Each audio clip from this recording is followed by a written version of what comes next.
Our panel moderator for AI panel is Vakhtang Makasarashvili, founder of Makasarashvili Architects. He is recognized for his innovative approach to contemporary architecture and urban planning. Let us welcome Vakhtang Makasarashvili.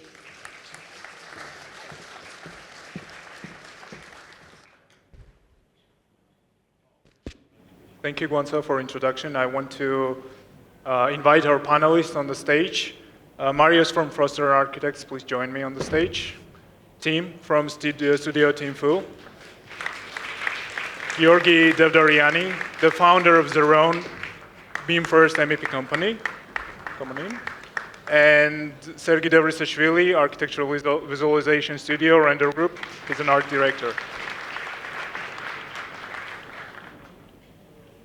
AI has been discussed extensively already today, quite a bit by Tim and Marius, and including Manuela from the HUD Architects.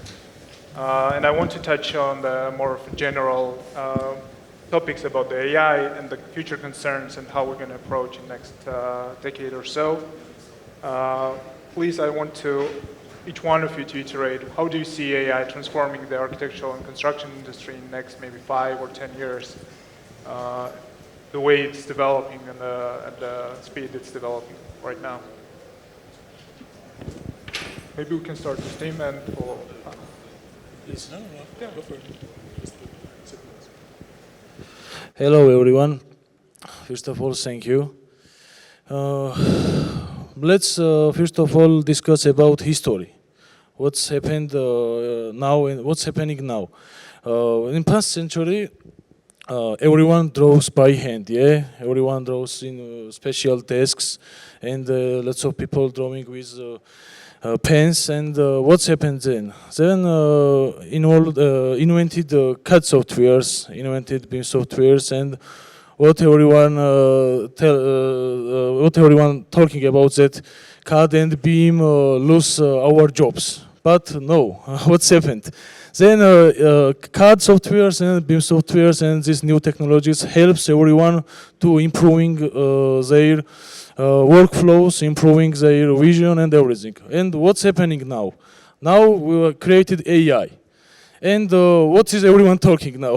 Everyone talking that AI taking our jobs and he's losing jobs for peoples. But no, it's totally different now. What is AI doing? AI is a second level now, in my opinion, and he's helping us to more improving and more implementing our vision and our ideas very fastly, very shortly, and it's a new era. It's a new era which is starting now. It started, but it's accelerating now, and it's a new era that is coming, and we want to follow him.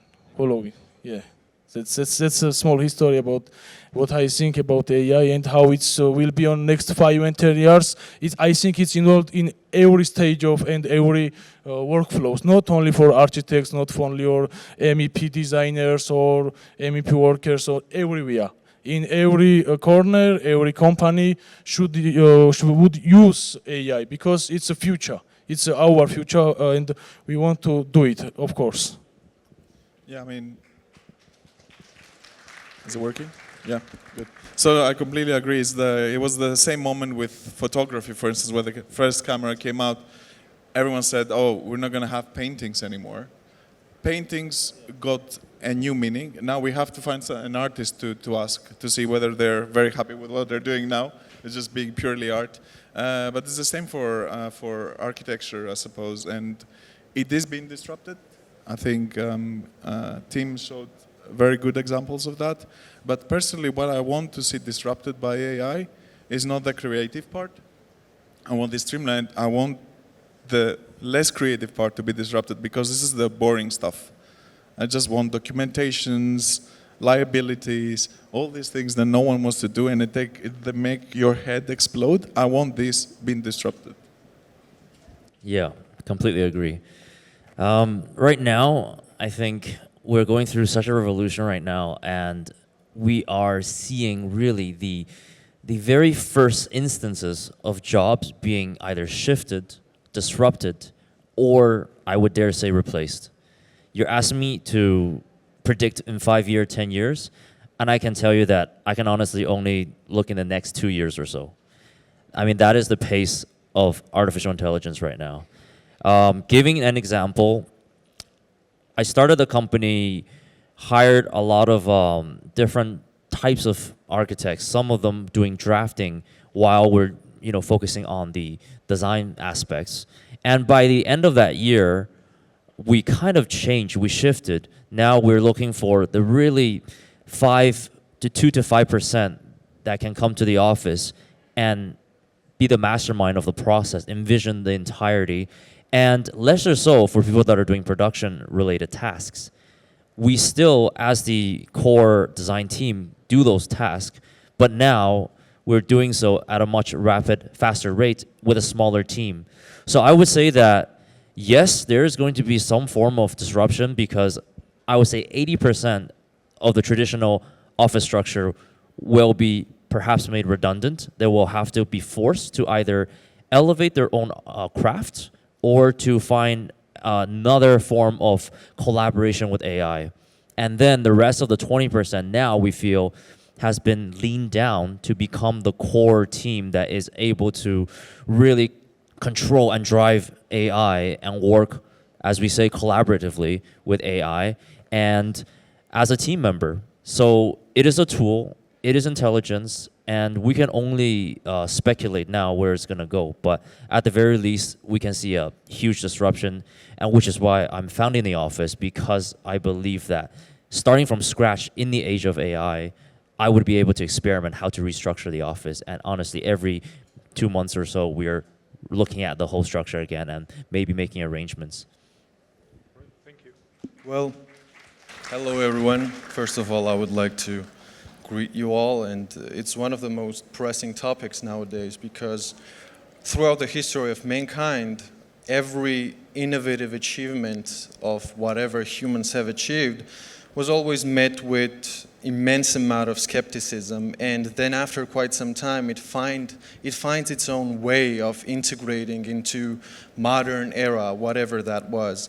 For example, appearance of written word didn't cease to exist, the spoken word, right? It still remains. And quite after the Industrial Revolution, where machineries and factories have arrived, there were Luddites which were breaking those machines apart and saying that we're gonna be out of the market.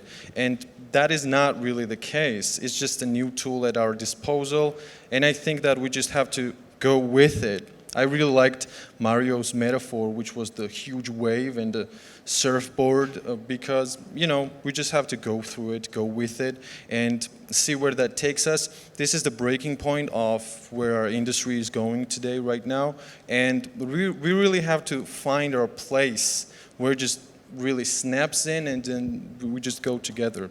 That's what I think about it. Do you think by the rate it's going right now, it will kind of replace your work in ArcBase and replace the visualization completely, especially for small studios where the budget is quite limited and you are unable to hire external kind of companies for visualization? For the hobbyists or people who are not necessarily working in architecture or visualization, that might be a great tool to experiment. I always tell my friends, just because karaoke bars exist, it doesn't mean that you won't go to a concert of a famous pop star, right? Or just because you can have a recipe and prepare a beautiful dish for yourself doesn't mean that it stops you to visit a good Michelin star restaurant. So I think there's going to be a place for amateurs, but for professionals, I think it's going to be an amplifier of those skills, and just we're going to find the right place where it fits and just work accordingly. Yeah, I like where you mentioned the creation of the visualization process and you hired a cinematographer in the company to kind of guide the whole visualization process. You also, I will start with you. You also mentioned the AI gives a lot of possibility to imitate the design of certain kind of especially famous architect, because there is a lot of data and a lot of body work to train a data model, especially online. You don't even have to use a custom trained LLM. So where do you think the guardrails are so to not imitate the style and not copy paste everything that has been done before and still maintain individuality in the design? Well, that's a great question, and also kind of core to how I started this beginning of the movement when AI was just rising. I started by prompting Zaha Hadid design this and that, just to experiment what's possible. And as I showcased earlier, when you just prompt something designed by Zaha Hadid, it didn't really give the results that was representative of the sort of quality and excellence that you would expect from the practice. So from working from that company in the team, I was able to take the intuitive knowledge and actually prompt it in a different way, guide it, and actually not even using the term Zaha Hadid, for example. It's through the process of iteratively and curating the process to get to the end result. So as I say, the end result is like you still have to have the architectural background. You still have to be trained in the discipline, uphold the values that you are learning from the heritage perspective, from the contextual perspective, sustainability, environmental perspective. These things are core to architects and designers working in this realm. And I think that has not been disrupted in any sense, because that is all of a sudden, even more important for us. Because AI can do everything so whimsically, it is more so up to us to be the driver behind that process to make sure that all of these values are completely upheld throughout the process. And you can see Foster as well, what they've done, making sure that their own integral data set is set in motion and everything is prompted through that rigorous process. And from our end, we have data sets that are internal, but also we can sample data sets from around the world. And we find that freeing. It's democratizing the whole process of architecture. And in some way, I would like to coin the term like boutiqueification. We are now in a more different term now where every architectural practice can work in a smaller team and be able to really sustain ourselves and our own vision without the need of a sort of a corporate structure to uphold a larger team, because a lot of the stuff is now being leaned down through AI process and automation. So I think that is a nice future for us to have.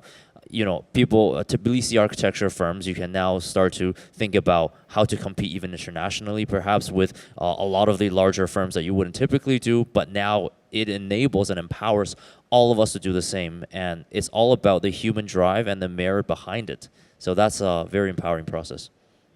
That is a good answer and good segue to you. I wanted to ask, with a large company like Foster & Partners, who over the years invested a lot of money in R&D, and came up with an amazing products that were completely internal, they were not even public.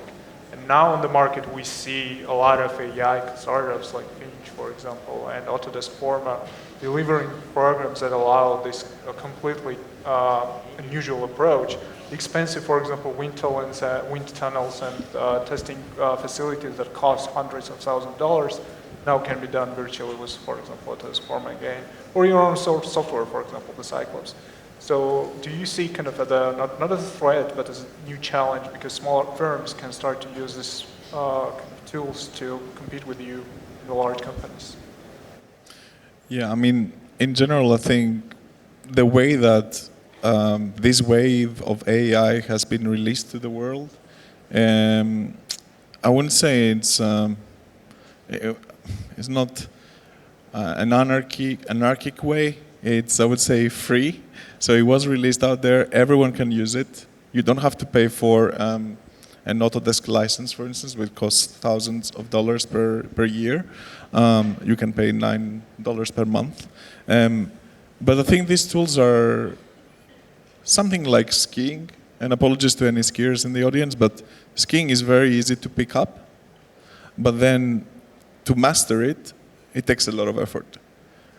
So I think they are available. They are democratizing tool making and exposure, but also to go the extra step, you need effort. And it comes to the general concept we were all discussing about augmenting the capabilities of the designer and not restricting it. The other danger, if I were to figure out a danger that this poses, is that our workflows have a tendency now to become black boxes. As, for instance, becomes you guys now replying to an email, right? You say, reply to this email, it's done. You don't know what is the reasoning behind the response that the AI gave. which I think is, for me, the most frightening aspect of it. I don't believe there are biases anymore. These all have been dealt with. Our data are already compromised, so I'm not worried about that either. But not understanding what really happens is a little bit annoying, at the least. So what we really investigating in the team is the causality of the system, so the cause and effect, how me prompting a system to change, the background of our stage here, how does this affect, how moving an element here breaks the wall behind it, right? This causality doesn't exist in the way we currently work, and hopefully it will be part of our workflows in the future. Okay.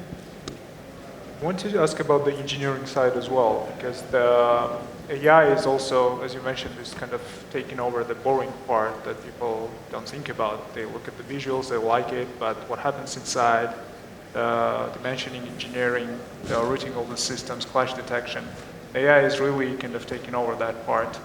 How do you stay on top of that and kind of avoid being consumed by these digital models? Okay. We all know that here is a lot of BIM tools which is already has a clash detection, and it's really good and works really good, and they have precision, coordination, and clash detection. But AI adds another tools. This is a speed, prediction, and intelligence. This is a main point. For example, if sorry. Today, clash detection shows all conflicts, but AI can prioritize which is most important, which is cost effective, because we know all that time is money, yeah? And the most important is that AI can help us to do it faster and can predict what is more important. Because when you make a clash detection in software, for example, for one building, maybe here is thousands of clash. But it needs to time when you do it yourself and not using AI, what is more important, to see everything, every lines, every clashes. But if you use AI tool, it can make a prompt that ask him what is most important for what, for cost, for engineering, for architectural works, for construction, what you want. This is the main point, that AI helps every step, architectural works, MEP works, and construction works, of course. Thank you. My next question, I want to start with you. With AI becomes prominent, how do we avoid kind of diminishing the work? So I want to explain that the client thinks that your work doesn't have any value anymore because it can be just generated over AI. How do you think that you'll be able to convince the clients, developers, and the construction industry that your work has a value to the point that you are requesting what are you requesting basically? Well, okay, that's actually a good problem to have to competent studios, because inflation is real in terms of commercial efforts and also professions and everything, since AI is emerging as a great force of doing our jobs really well. Like, you might as well look at something that you asked AI to do and you might say that isn't half bad, right? And usually, after quite some time, we could say that studios that have competence and are leading on the market, they might just take a seat more into the curation process and actually guiding clients and people who ever ask us to do our jobs well,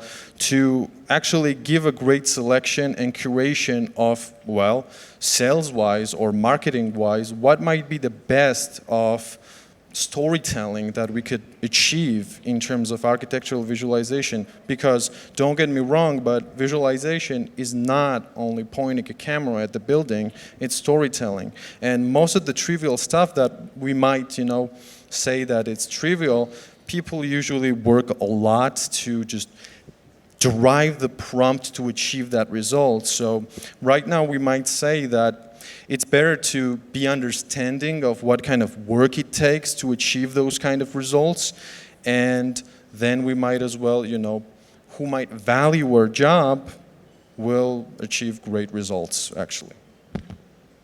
Back to you, Tim. So, for example, we had a case where a client comes to you and they know that they found something that they like on Pinterest. Now they can actually generate what they like and come to you kind of as a tool to ask you just, I have this idea, I want you to do it. Or to avoid that and still maintain your kind of lead on the project without client overriding a lot of it based on the AI input. We are often approached by clients with already mid-journey images, and we are completely open to that. I think it opens up the discussion and gives a very rapid, expedited design conversation with the clients. I find that to be empowering. It's not like they're going to say, we're going to now design this and do it ourselves because we could generate it. Because, a wedding photographer is not going to say, oh, you have a camera, what should I do then? Our job is to make sure your vision comes to life and it comes out to the best quality of its possibility. And part of our process is to also explore possibility. And the way we do it is also to completely take on the client's ideas and a plethora of other ideas. How you start a design process, you go through Pinterest. Again, I think Pinterest on steroids, as someone coined before, it was a really good terminology because in the exploration stage of design, you want to be as dynamic and as I would say extensive as possible in your search space of possible criterias and solutions. So welcoming that is going to empower you to find better solutions faster. Day one, day two, we're just coming up back to clients with 300, 400 possible images of potential directions, lay it out in a matrix, and let them continually decide and drive a certain direction. And we do a few really good options and say, okay, now they can window shop and say, okay, there's some things from this side that I really like about this design, something I like about that design. And that type of conversation has never been possible prior to AI. Now we're having this type of conversation, hugely expediting the process of design, discussions, and decision-making at the early stage. And that is going to completely change and revolutionize how we practice architecture with clients. Thank you. Thank you.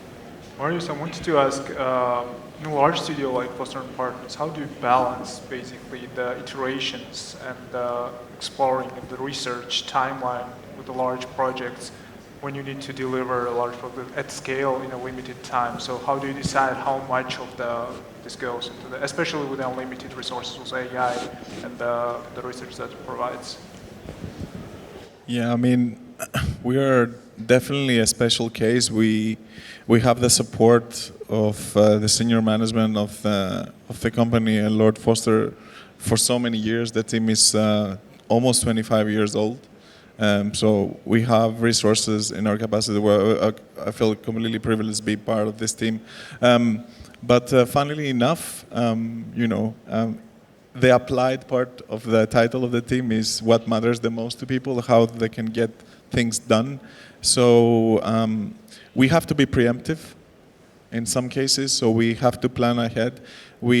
If a problem, let's say, comes back to us more than 3 times, then we see an opportunity for us to build something that streamlines this problem, solves it, and then we can deploy it. Our intention is always to have these tools available to our architects, to our designers, or our engineers in the practice. Then what we found that is very interesting is that, including myself, I made the same mistake a lot of times. I started building tools that I thought it was like the best thing after sliced bread. Ends up no one is using my tool. So you have to talk to your colleagues, you have to talk to people. We're currently doing many rounds of user discovery before we start building a software. So we go to people, we ask them questions, we do formal interviews, surveys, and you will be surprised to know that in most of these cases, their problems are completely different from the ones that we thought they were. So it's essential for us to build a successful tool to understand what our designers need at that time. And we do have a 25%, I would say, it can vary, of blue sky research. So every 2 years we have a strategic meeting within the team where we try to predict what are the trends for the next 5 years, and allocate resources to study these items. So for instance, like artificial intelligence, we have been, as I said, like working on it since 2017.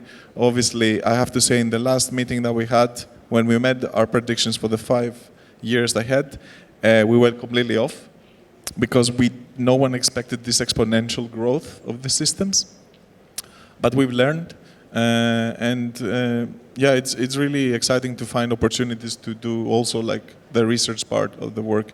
But seeing some sort of relief or satisfaction to people that actually use our packages sometimes is also very rewarding. That's great. Can you define one kind of, maybe just remember one event where AI completely in the middle of the process transformed your design of the project and then your approach? So I wouldn't say it transformed it, because we have a lot of, our practice is very, not rigid, I would say it has logical, it's a logical practice. So we want to have designs that we know that are good. So we wouldn't rely on AI too much. There is an example of a project that I unfortunately cannot talk about. It will be published soon, but the AI was disruptive in this case because we used the image to 3D models to generate part of the design, which was ideal for this scenario. But a project that I think is very important for us has a little bit of AI, but mostly is like coded from scratch, is Project Varied, which I didn't speak about. So I don't know if many people know here, but if you have a visual incapacity, so if you have glaucoma, for instance, depending on the materials that you use on a staircase, for instance, that is turning, the person that has this visual defect might actually see it as a ramp. So we created a tool with University College London and City University that replicates these conditions, and we introduce these conditions on a headset. So we augment the condition, and where our designers, we have an inclusivity design team, so you can design with having people's needs in mind, and not only having a rough understanding of what this means, actually visualize how people perceive space. So for me, that's very groundbreaking, to be able to include more people in your architecture. Thank you. Manuel also explained that in the studio they tried to kind of ask the employees to walk around the building and explore it and find out how it works. So that is also quite augmented reality, and VR is getting quite big these days. Tim, what do you think about in general, the metaverse and its impact on the architecture and for the clients to understand the space in general? Mm-hmm. Well, it's one of the fields that I haven't thoroughly explored as much as my colleagues at Zaha did Code at the time, because I think I've seen it from the sidelines how interesting and provocative you can represent architecture in a new way. And I think based on what we've explored with AI using VR, we can tell that, you know, being able to readily just picture your projects live and then pushing and pulling in 3D space will be the future of how we do design iterations, because it's a lot more spatially aware and in terms of scale and details, everything. I think the technology is just in a transition period right now, where we had I guess a metaverse sort of boom at some point. It kind of tapered off, and now the focus right now is on AI, because there's that sort of, you know, diffusion AI creating visuals from intelligence boom, and that has opened a lot of doors recently. And now we're letting that side mature and then going back into virtual reality. And as you see in some of the work we collaborated with big tech companies, we are really trying to engage in, you know, like Meta, we're working with them at some point. We wanted to use the headsets to really, you know, represent the architecture and be able to construct it. But the key is being able to insert AI into it so that your virtual world can be realistically interpolated in a way that is no longer a 3D model representation, or a gamification of architecture, but architecture in its most authentic representation. And that's why I think AI is beautiful, because every technology it can touch, there's a little intersection. And it's so broad in its usage that every single thing that you touch with AI and the technology, you can find new use cases, right? So this is why I think we have so much R&D in all of these leading companies. We're always trying to explore, because it's just a deep ocean of new possibilities, and it's super exciting for us. 2 years ago, there was this idea that metaverse will take over. Do you see it ever going to the movie Ready Player One? Mm-hmm. Yeah. Do you think it will go on that stage anytime soon? I think it's inevitable. I think we are looking at the sci-fi movies more like a window to the future. Hopefully lesser like the Black Mirror episodes, more so like an optimistic sci-fi episode. But it is absolutely, without a doubt, the boom of the AI industry and where it's going will lead to something much more substantial. Because the way I see AI, it's not like the sewing machine, or it's not like inventing a particular tool set. It's more so like discovering electricity or opening the World Wide Web for the first time. It's a boom, and it is going to revolutionize everything. If we looked at the Industrial Revolution, we automated manual labor, and now we're automating intellectual labor. What's next? And not only that, the thing about automating intellectual labor is it can self-improve. So we are at the first point in human history where we might exceed beyond what we're currently capable of intellectually. And that is the start of something much more potentially sinister, but revolutionary and disruptive. And we could just take it a step at a time and making sure that there's safeguards. Thank you. And as a last question, just one last question.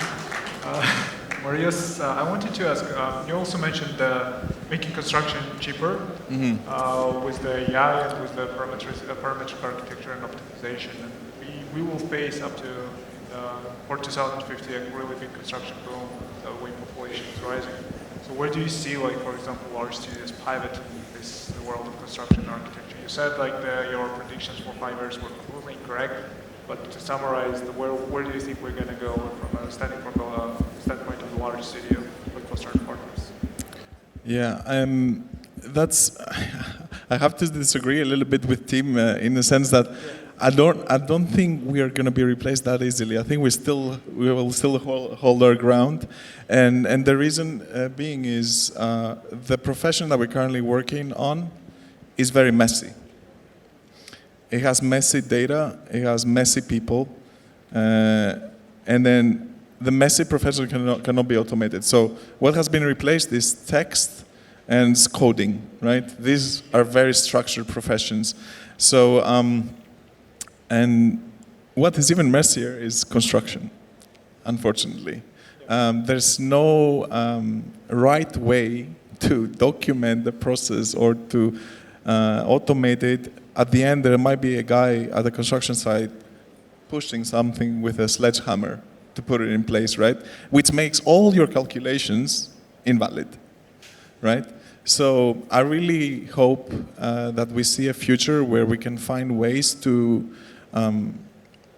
improve the quality of construction, but the quality of the construction process, or the process between shop drawings and manufacturing and assembly.